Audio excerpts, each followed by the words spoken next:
take action on the final credentials report, and we'll just let them continue their work. At this point in time, it is my distinct privilege to introduce a special guest speaker. Please help me welcome to the stage the United States Senator from Kentucky, the Honorable Rand Paul.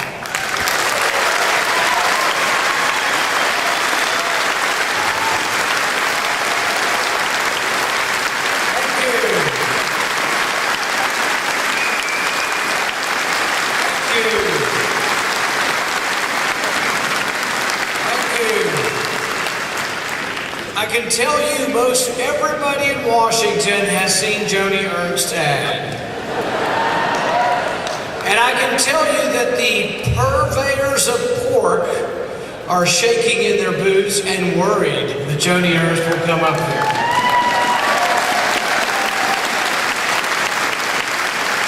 I can also tell you we're going to do everything to make sure that she does come up there. I don't see how Iowa can send us a guy who disparages farming and disparages my friend Chuck Grassley. I don't see how that's going to happen.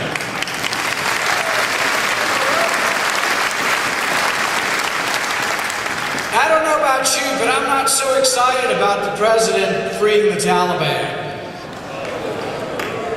I'm not so excited about the president saying somehow they're no longer a danger. I'm not so excited about Hillary Clinton saying, oh, the Taliban's of no danger to Americans. So I said the other day, I was in Texas, I said, you know, if this president likes to trade so much, we've got that Marine on gun charges down in Mexico, why don't we do trade? But this time, instead of trading the Taliban, why don't we trade them 5 Democrats?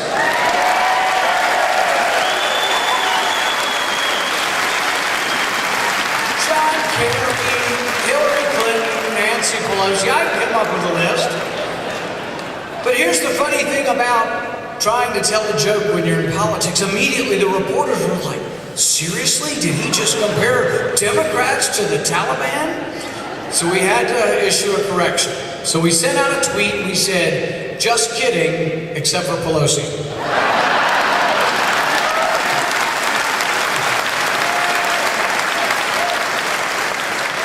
I've got good news and bad news, though, from Washington. The good news is your government's open.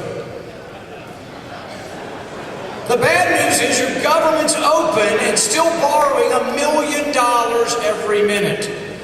The debt is spiraling out of control. If you've seen the debtclock.org, just look at the numbers and you'll be frightened for your country and for your kids' future. Some are saying that this burden of debt could cost 1 million or does cost 1 million jobs every year. It is literally out of control. But during the shutdown, they sent us a notice and they said, tell us who your essential employees are and who your unessential employees are. And I said, we're going to really learn something about government. We're going to learn out where the problems are. This sounds like a good process. Until I discovered that there were 100,000 federal employees that make over $100,000 a year that were declared unessential. And I thought, well, my goodness, that's the bulk of the government. That maybe we could have a smaller government. And this is Washington. I discovered that there's a trick. If you're declared unessential, you don't have to show up for work during a shutdown, but you're still paid.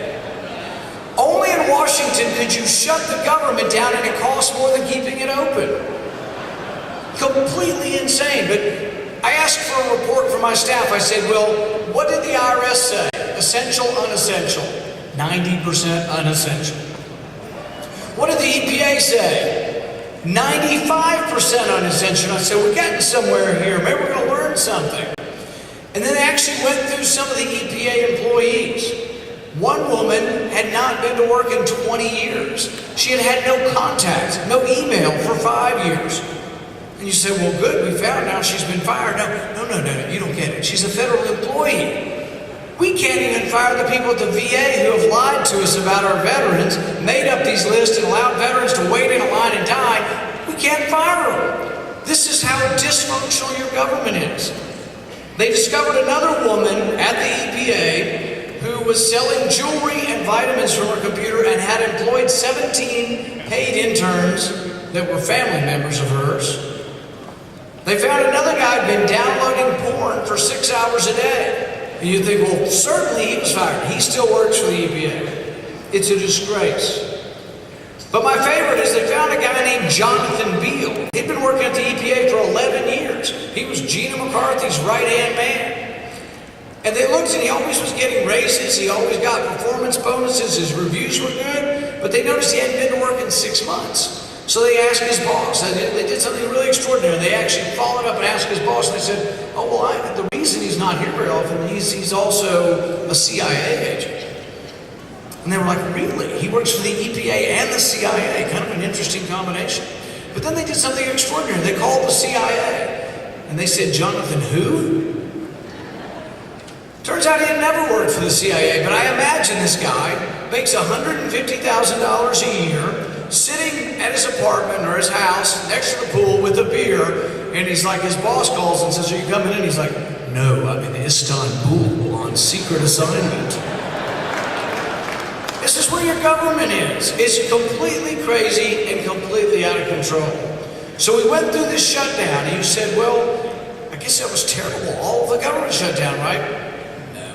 2/3 of your government's on autopilot. 2/3 of your government is mandatory spending and never shuts down. This is Medicare, Social Security, and Medicaid. So 1/3 of your government is national defense and the other stuff we spend money on.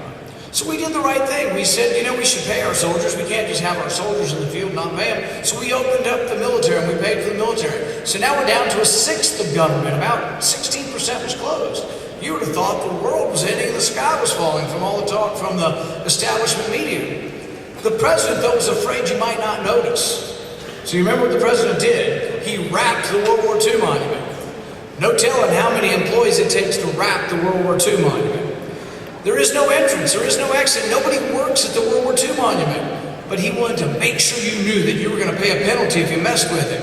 If you messed with the president trying to negotiate, he said, I'm not negotiating. I'm not going to negotiate. So he wraps the World War II monument. But if you want an image to remember from the confrontation, from the shutdown, from trying to get the president to do the responsible thing, if you want an image to remember, you remember the World War II veterans cutting the placards, cutting the barricades,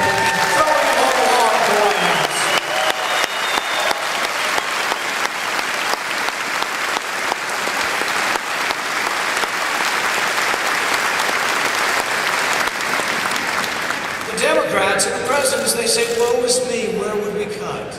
We can't find anywhere to cut.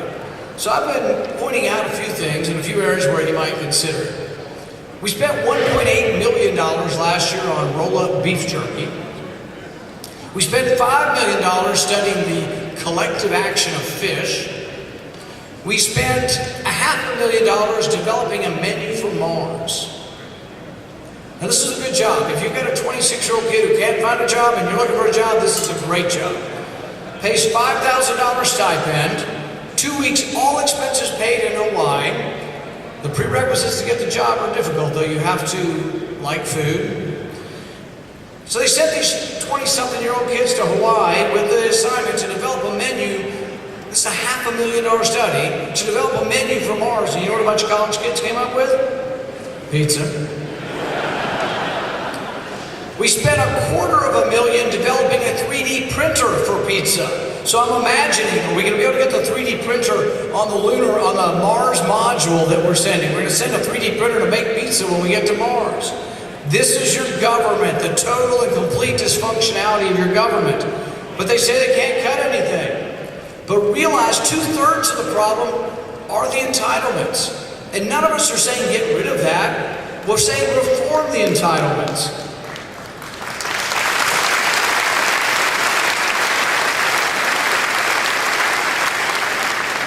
But here's the disappointing thing, and this is what discourages me about Washington. We had a vote about 4 months ago to try to cut $3 million. Now some will tell you, $3 million, that's peanuts. We don't why even bother.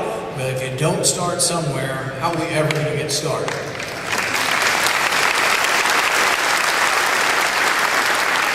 This was to cut $3 million for Twiggy, the water skiing squirrel.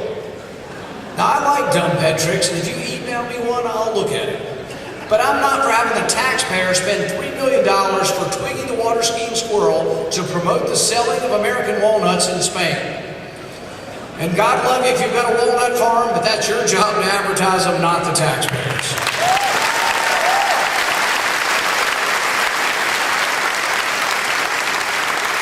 But we had a vote. Here's the disturbing thing. That's easy. This should be really easy. The vast majority of Republicans, Americans, Democrats should say, when you have $1 trillion annual deficit, that we should be able to cut Twiggy the water skiing squirrel. But here's the disappointment. It failed. A majority of Republicans voted to keep the money. And here's the other thing we need to know as Republicans. It's not that we're against a safety net, but we think a safety net should be temporary and the able-bodied should eventually get back to work, but that's tough love.